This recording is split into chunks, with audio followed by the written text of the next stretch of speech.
SSIC inter college Kanakpur. आइए आज कक्षा 11 का जो है गणितीय आगमन सिद्धांत पढ़ाते हैं। तो इसमें हमको सबसे पहले जो क्वेश्चन दिया रहेगा उसको कहेगा कि गणितीय आगमन सिद्धांत से सिद्ध कीजिए कि पहला क्वेश्चन है 1 + 3 + 5 + 7 dot dot dot plus 2n - 1 बराबर n²। तो हम यहाँ पर देखते हैं कि जो हमारा बायां पक्ष है पूरा यहाँ से यहाँ तक है और दायां पक्ष है n²। तो यहाँ पे हम यहाँ से जो पहला दूसरा तीसरा है यहाँ पर देखते हैं और ये दाहिने तरफ n² को देखते हैं।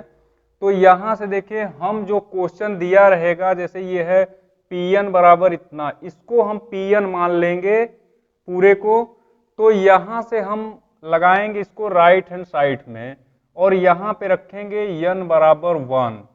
अगर हम इसमें जो हमारा n² है यहाँ पे हम n बराबर 1 रखते हैं तो हमारा हो जाएगा P1 बराबर n का जो स्क्वायर है, इसमें अगर हम 1 रखेंगे तो यहाँ पे हो जाएगा 1 का स्क्वायर, 1 का स्क्वायर होता है 1, तो P1 हो जाएगा 1। तो यहाँ से हम लिख देते हैं कि हमारा जो प्रथम कथन है वो सत्य है। तो यहाँ पर हो जाएगा अतः कथन सत्य है, कथन सत्य है। देखिए कैसे सत्य है, इसको हम चेक भी कर सकते हैं।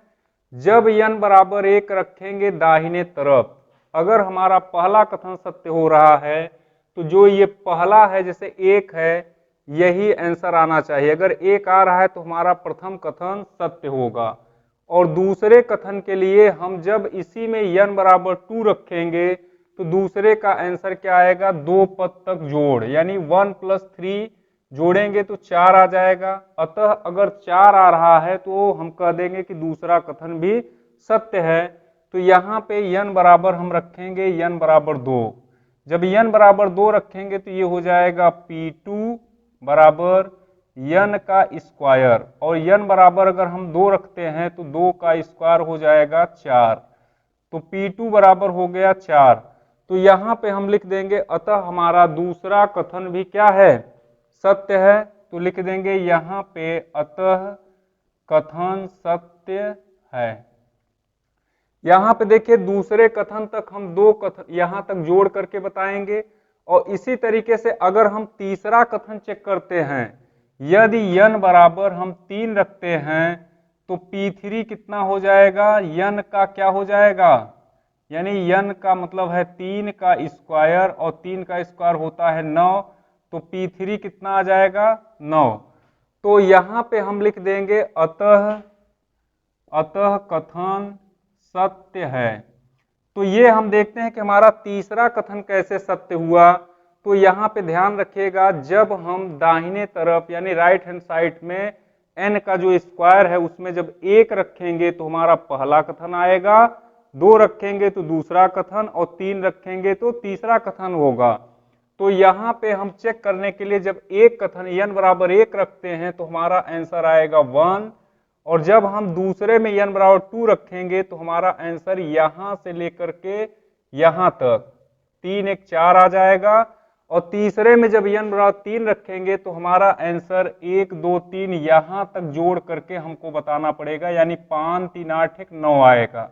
तो इस तरीके से हम कह सकते हैं कि हमारे जो तीनों कथन दिए गए हैं वो तीनों सत्य है। यहाँ पे देखिए जो हमारा जो दूसरा कथन है वो है 3 + 6 + 9 + dot dot dot plus 3n बराबर 3/2 n + 1। ये हमारा दूसरा क्वेश्चन है। तो सबसे पहले बताए हैं कि जो हमारा क्वेश्चन दिया रहेगा उसको बोलते हैं Pn बराबर। अब यहाँ पे हम n बराबर 1 रखते हैं तो उसको बोलते हैं P1, और n बराबर 1 रखेंगे किसमें, हम इस तरफ रखेंगे दाहिने तरफ। तो यहाँ पे इसको उतारते हैं 3/2 n + 1। यदि हम इसमें n बराबर 1 रखेंगे तो यहाँ पे देखिए जो हमारा पहला आंसर है 3, अगर 3 आ रहा है तो हम कह देंगे हमारा पहला कथन सत्य है। तो यहाँ पे रखते हैं 3/2 × 1 1 + 1। तो देखिए 3 1 के 3 हो जाएगा /2, और इंटू ये कोष्टक में 1 1 2 हो गया, 2 से 2 काट दिए, बराबर आ गया 3, यानी P1 कितना आया 3। तो देखिए जो हमारा पहला आंसर है वो है 3 है। अतः कथन सत्य है। यहां पर हो जाएगा हमारा पहला कथन सत्य। अब यदि हम n बराबर 2 रखते हैं, n बराबर 2 रखते हैं तो हो जाएगा P2, और यहां पे जब 2 रखेंगे तो ये हो जाएगा 3/2 इंटू 2 प्लस 1। तो 2 से 2 काट दिए, 3 बचा यहाँ पे, 3 और गुणते 3 हो गया, ये आ जाएगा 9। तो P2 कितना आ गया 9। अतः हम कह सकते हैं कि दूसरा कथन सत्य है, सत्य है। देखिए बताए थे जब दूसरा कथन n बराबर 2 रखेंगे तो यहां से लेकर के पहले कथन के लिए ये 3 आंसर है। पहला कथन जब रखेंगे तब सत्य होगा, दूसरे के लिए यहां तक जोड़ करके, यानी 6 और 3 जोड़ लिए 9 हो गया। अगर 9 आया तो हमारा दूसरा कथन सत्य हो जाएगा। इसी तरीके से अगर हम तीसरा n बराबर अगर हम यहाँ पे 3 रखते हैं तो हो जाएगा P3, और यही उत्तर अगर 9 यहां से हुआ, 9 ये जोड़ेंगे 18, यानी तीसरे कथन में अगर 18 आ गया तो हम कह देंगे कि तीसरा कथन भी सत्य है। तो यहाँ पे 3/2 दिया है और n का मान 3 रखेंगे, 3 प्लस 1, तो यहाँ पर देखिए 3/2 इंटू 3, और ये हो जाएगा 4। इसको अगर हम काटते हैं 2 दूनी 4, तो यहाँ से 2 3 6 3 18 आ जाएगा, यानी P3 हमारा कितना आया 18। तो पहले ही बता दिए थे कि अगर तीसरा कथन हमको चेक करना है तो यहां से लेकर के यहां तक हम चेक करते हैं जोड़ करके। अतः यहां से लेकर यहां तक जब जोड़ेंगे तो 6 3 9 और 18 आ गया, तो हम कह सकते हैं कि हमारा कथन सत्य है। तो यहां से भी कह देंगे कथन सत्य है। देखिए जो हमारा तीसरा क्वेश्चन दिया गया है वो है 1 + 3 + 3 का स्क्वायर ... 3n-1 बराबर ये। तो हम इसमें जो n बराबर 1 रखते हैं, n बराबर 2 रखते हैं, n बराबर 3 रखते हैं, वो राइट हैंड साइड से ही रखते हैं। तो यहाँ पर n बराबर अगर हम 1 रखते हैं तो हमारा हो जाता है P1 बराबर, रखिए यहाँ पे 3⁻1 - n/2 है। तो n के स्थान पर अगर हम 1 रखते हैं तो यहाँ पे 3⁻1 हो जाएगा -1/2। 3⁻1 होता है 3 - 1/2, यानी 3 में से 1 गया, 2/2 काटेंगे तो 1। तो P1 हमारा कितना आ गया 1। तो यहाँ पर देखिए जो P1 है 1 आया है, अतः हम कह सकते हैं कथन सत्य है, कथन सत्य है। इसके बाद हम n बराबर 2 रखेंगे, तो यहाँ पर देखिए जब हम n बराबर 2 रखते हैं तो हो जाता है P2, और P2 हो जाएगा यहाँ पे 3 का कितना हो जाएगा स्क्वायर -1/2। तो 3 का स्क्वायर होता है 9, 9 - 1/2, 9 को जब हम 1 घटाते हैं तो 8/2 आता है, 2 चौके 8 4, यानी यहाँ पे हम कह देंगे अतः कथन सत्य है। इसके बाद हम यहाँ पे n बराबर जब 3 रखेंगे, n बराबर 3 रखते हैं तो हो जाता है हमारा तीसरा कथन के लिए P3, और यहाँ पर हो जाएगा 3⁻3 - 1/2। तो 3 की घाते 3 होता है, 3 त्रिक 9 त्रिक 27 -1/2, तो 27 में से 1 गया 26/2, इसको काटेंगे आ जाएगा 13, तो यहाँ से आ गया 13, तो P3 कितना आया 13। तो यहाँ से हम कह सकते हैं कि कथन सत्य है, कथन सत्य है।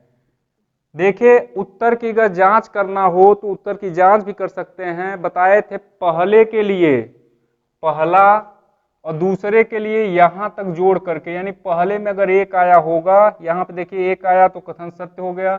दूसरे में 2 तक जोड़ करके 1 धन 3 जब जोड़ेंगे तो ये कितना होगा 4 होगा, दूसरे में 4 भी आया है, अतः हमारा ये दूसरा कथन भी सत्य है।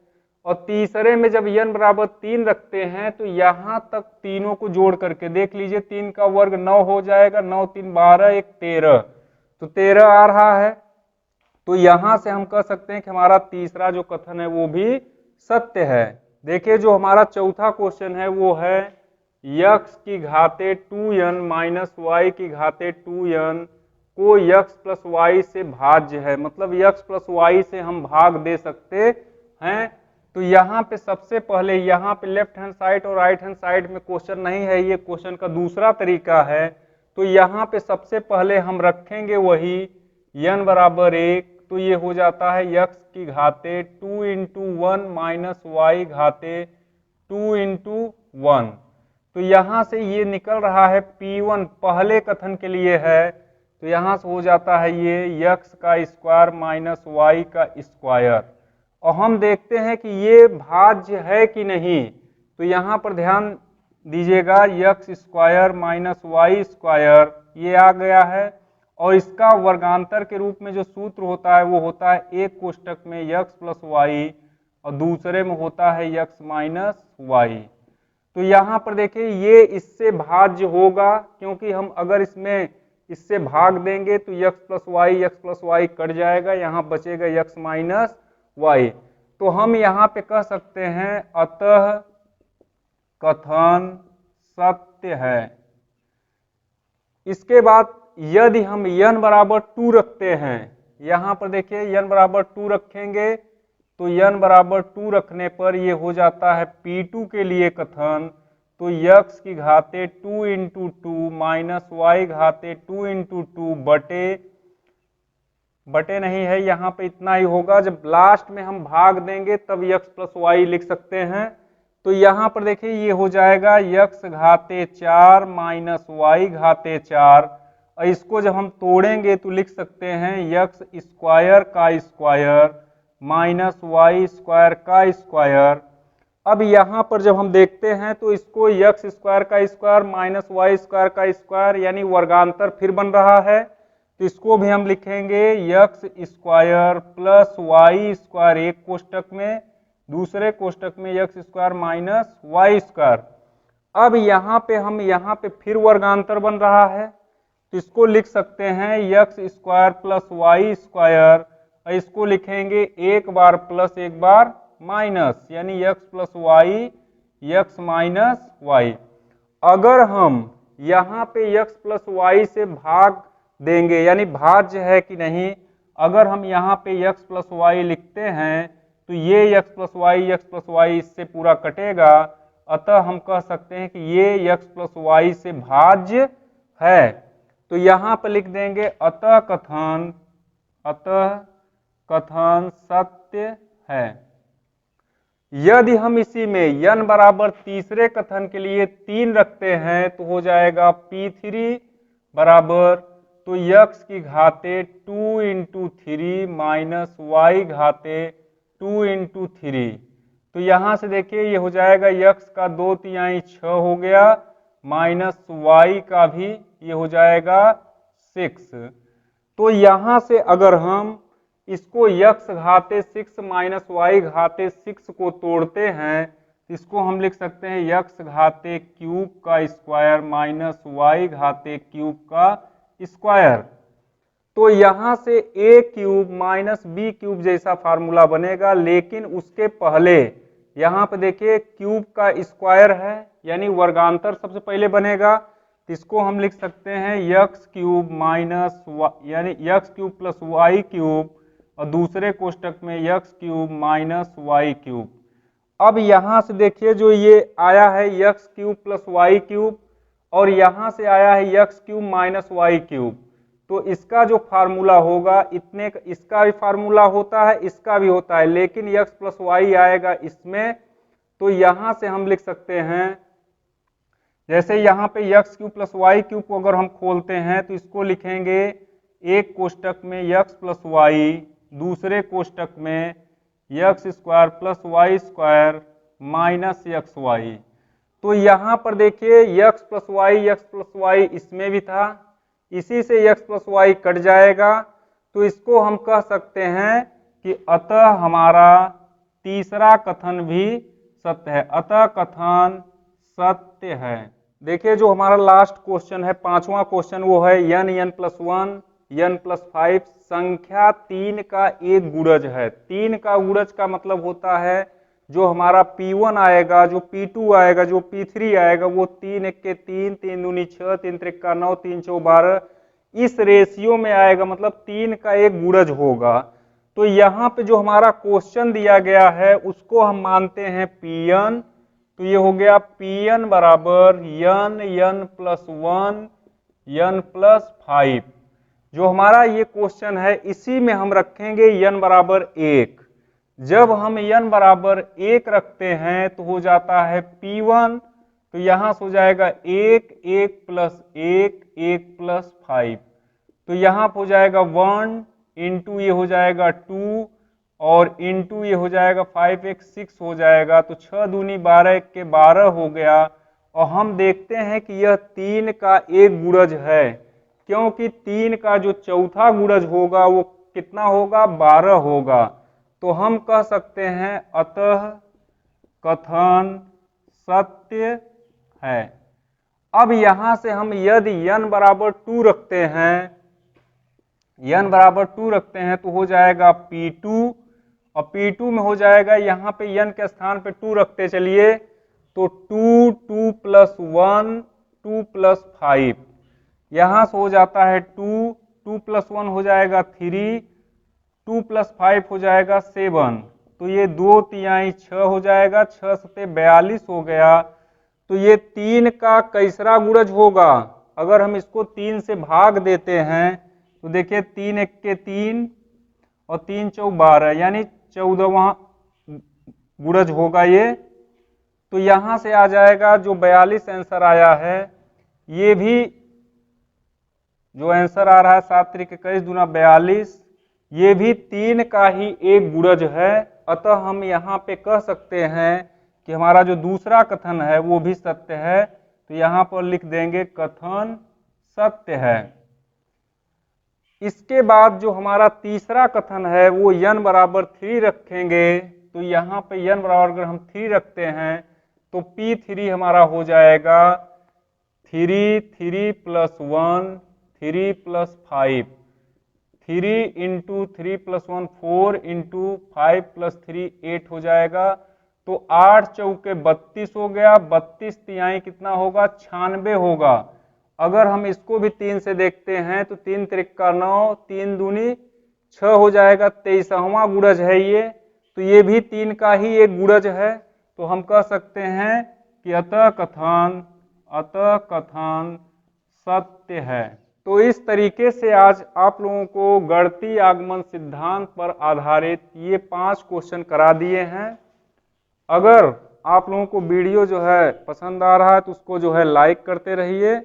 इसके बाद फिर मिलते हैं इसी के गणितीय आगमन सिद्धांत के नेक्स्ट वीडियो में, यानी पार्ट 2 में।